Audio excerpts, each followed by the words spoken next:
Boker Tov à tous, on va commencer l'étude des Pirkei Avot, on va comprendre d'où ça vient et pourquoi c'est si important de l'étudier. Alors on sait que Akadosh Baruch Hu, il a transmis la Torah à Moshe Rabbeinu au Sinaï et qui lui a transmis et la Torah orale et la Torah écrite. Maintenant la Torah écrite, on sait que c'est les Chamisha Chumshei Torah, c'est les parashotes qu'on va lire au fur et à mesure des semaines, et que la Torah orale, ça comprend tout ce qui est la Mishnah, la Gemara, etc. Au IIe siècle, Rabbi Yehuda, il a eu peur que la Torah orale, elle soit oubliée, et donc il l'a mise par écrit. Parce qu'à l'époque, en fait, tout le monde connaissait tout ça par cœur. Même les petits-enfants, quand on les arrêtait dans la rue, on pouvait leur demander n'importe quel passage de la Mishnah, de la Gemara, ils le connaissaient par cœur.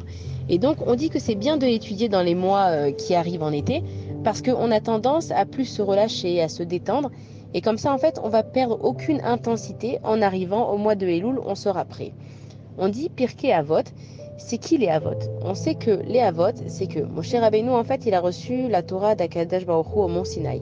Ensuite, il a transmis à Yehoshua bin Nun, qu'il a transmis lui-même aux Ekenim, aux anciens, et ensuite aux Bnei Israël, et que les Bnei Israël, depuis, ils se le transmettent de père en fils, de mère en fille, etc.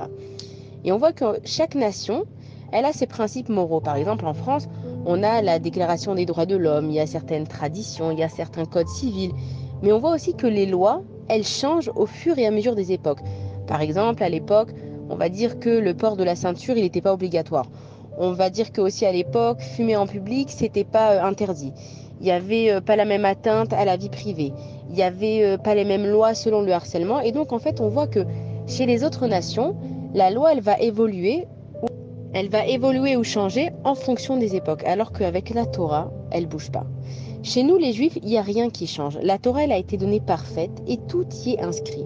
C'est-à-dire que pour chaque génération, pour chaque cas, pour chaque époque, on l'appelle Torah Traim, c'est une Torah de vie. Ça veut dire qu'en fait, tout ce qu'on a besoin pour vivre, elle est dans la Torah. Et depuis toujours, elle est éternelle et elle n'a pas changé.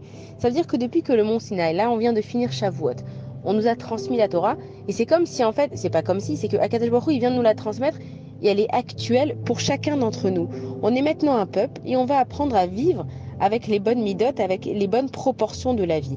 Il faut qu'on sache en fait où mettre ses émotions, où mettre son intellect pour rester le plus proche d'Akadosh Baruch Hu, exactement comme au Har Sinaï. On dit qu'au Har Sinaï, on était Keish Echad Belev Echad. On était un seul homme avec un seul cœur parce qu'en fait, on a tellement compris ce qu'il veut Akadosh Baruch Hu de nous que tout était clair dans nos têtes. Et pour que ces choses-là, elles restent claires et qu'on arrive à garder en fait la même intention dans nos pensées, c'est pour ça qu'on étudie Pirkei Avot.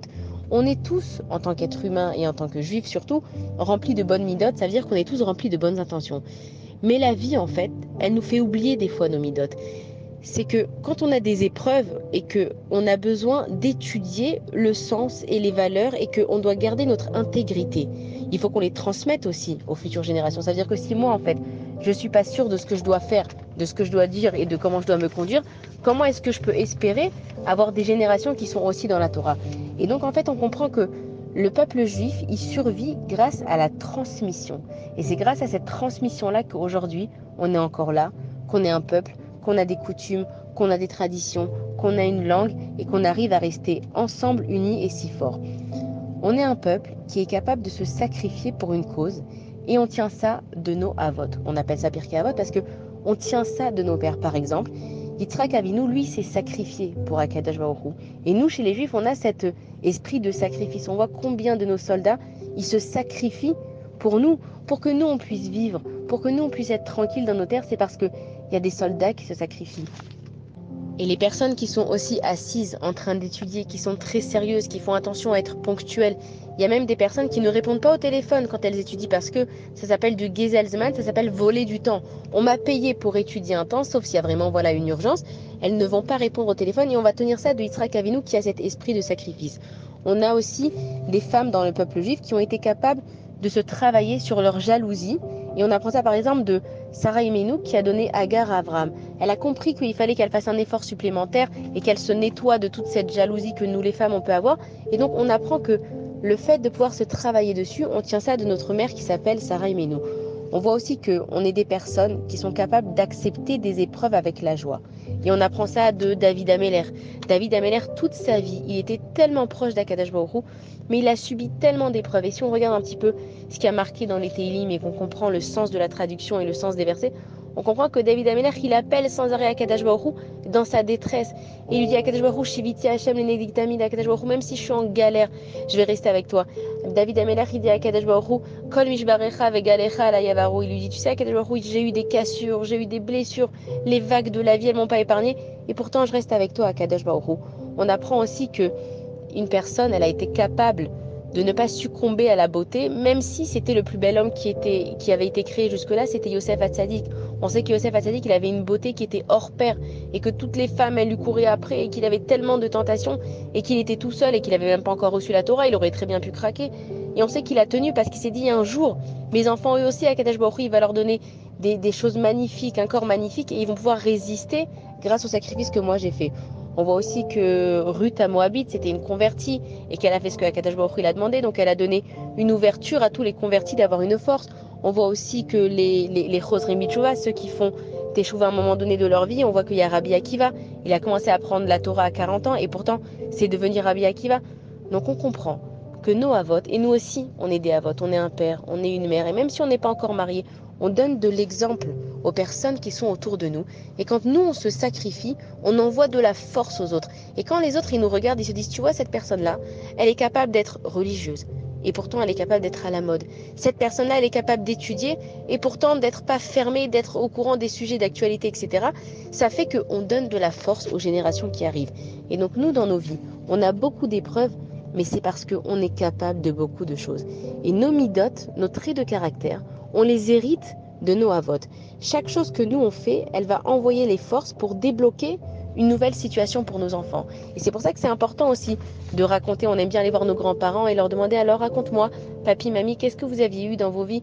Et ils nous racontaient qu'ils n'avaient pas de tram, ils n'avaient pas de téléphone, ils n'avaient pas de clim. Pourquoi? Parce que on se rend compte qu'on est capable de beaucoup. Aujourd'hui, on est dans une génération où pratiquement tout est accessible et on a l'impression de n'avoir rien. Et c'est terrible en fait de vivre cette vie avec tellement de manque quand on a tellement de choses pour les combler. Mais quand on comprend en fait que quand on n'a que la matérialité, on ne pourra jamais être comblé. Et c'est ce qu'il a dit Shlomo Ameler d'ailleurs dans Kohelet, c'est que Shlomo Ameler, il avait tout. Et il a dit Hakol Evel Avalim. C'est que en fait, Shlomo Ameler, il a dit à Kadosh Baruch Hu, je veux tout tester. Je veux avoir énormément de femmes. Je veux avoir le luxe. Évidemment, dans la Kedusha, on parle de Shlomo Ameler. Je veux avoir le luxe. Je veux connaître tous les plaisirs de ce monde. Mais je veux comprendre jusqu'à combien en fait les plaisirs peuvent satisfaire un homme. Et quand lui il a passé avec tout ça, il a dit à Kadosh Baruch Hu, si tu nous donnes une vie de matérialité, sans spiritualité, on ne sera jamais rassasié. Sauf que quand on met de la spiritualité dans nos actions, on est de suite rassasié.